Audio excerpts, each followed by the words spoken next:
Hello everyone, my name is Miss Ann from the Fayetteville-Lincoln County Public Library, and today I'll be reading you a ghost story called The Tailypo, written by Joanna GaldoneIllustrated, illustrated by Paul Galdone.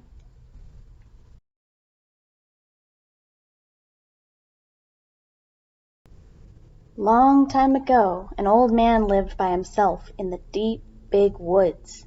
His cabin had only one room, and that room was his parlor, his bedroom, his dining room, and his kitchen, too.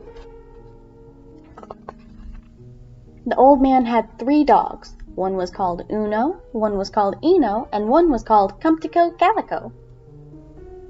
One day, the old man decided to go hunting to catch something for his supper. Here, here, here, he shouted for his dogs, and they came bounding off the porch, eager to chase. After many hours of hunting, the wind began to blow hard from the valley.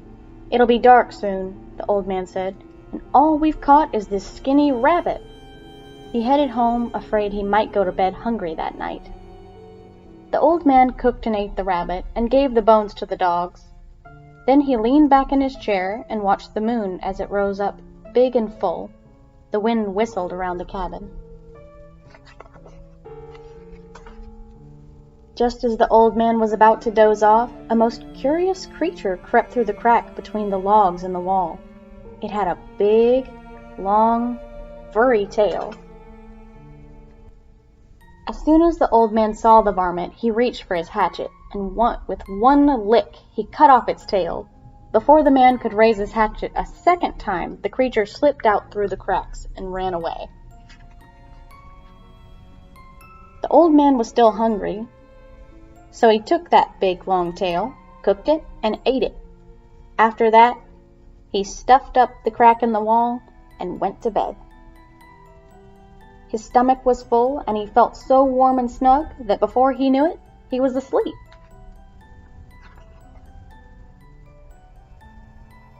The old man hadn't been asleep very long when he woke up. Something was climbing up the side of his cabin. It sounded like a cat. Scratch, scratch, scratch. "Who's that?" the old man asked. He lay still and listened, and after a while he heard a voice say, "Tailypo, Tailypo, all I want is my Tailypo." The scratching went on, and the old man began to shiver and shake. Then he remembered his dogs. He went to the door and called, "Here, here, here!" The dogs came piling out from under the porch, and with their noses to the ground, they chased that thing into the deep, big woods. The old man pulled his covers tightly around him and went back to sleep. In the middle of the night, he woke up again. Now he heard something trying to get in right above the cabin door. "Who's that?" he called. "And what do you want at this time of night when all good folks should be in bed?" He listened, and he could hear it going, scratch, scratch, scratch. Then he heard the voice say, "Tailypo, Tailypo, I'm coming to get my Tailypo." The old man was so scared that he couldn't stand up, so he called his dogs from his bed. "Uno, Eno, Calico, here, here, here!" And those dogs came bursting around the corner of the cabin. They caught up with that wild thing at the gate and tore the whole fence down trying to get at it. Then they chased it into the swamp. At last all was quiet again. With a weary sigh, the man went back to sleep. Towards morning, something down in the swamp woke up the old man. First, he thought it was the wind blowing louder than usual. But when he listened again, he heard that voice crying, "You know, and I know, all I want is my Tailypo." The old man called his dogs. "Here, here, here! Uno, Eno, Calico!" This time the dogs didn't come. The old man ran outside into the moonlight and called again, "Here, dogs! Here, here, here!" But there was no trace of them. there was just the sound of the wind blowing around the torn-down fence. That thing had led the dogs way off into the swamp and lost them.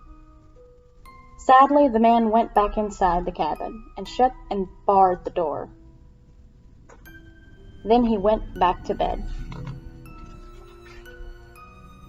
Just before daylight, the old man opened his eyes, the way people do when they feel there's someone else in the room. Something was stirring among the pots and pans. And then something that sounded just like a cat began climbing up the covers at the foot of the bed. The man listened and heard it. Scratch, scratch, scratch.